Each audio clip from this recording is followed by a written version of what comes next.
جو بچپن ہوتا ہے نا یہ بڑی خوبصورت چیز ہوتی ہے، کیونکہ بچپن میں بندے کو بڑی چیزوں کا نہیں پتہ ہوتا۔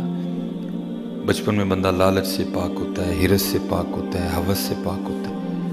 پھر جو معاملات گزرتے جاتے ہیں پھر بندہ ان چیزوں کا شکار ہو جاتا ہے۔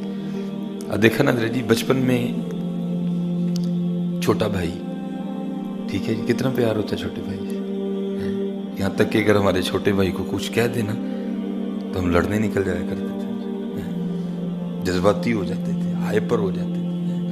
اور تیری جرت کیویں ہوئی ہے، تو میرے ہندیا میرے چھوٹے بھرا مت لایا، میں تیرے ہاتھ وڑ دے گا۔ اس طرح کے پھر جملے جذباتی ہو کے اپنے بھائی کی محبت میں ہم اپنی زبانوں سے ادا کیا کرتے تھے۔ اور جو چھوٹا بھائی تھا اس کے لیے بھی بڑا بھائی بڑا مان ہوتا تھا، یہ میرا بڑا بھرا ہے۔ لیکن دیکھ لو ذرا جی، جب دنیا سے محبت ہوئی، وہ بھائی جس کے لیے ہم لوگوں سے لڑنے جایا کرتے تھے اب ہم خود ہی اس سے لڑ پڑے ہیں۔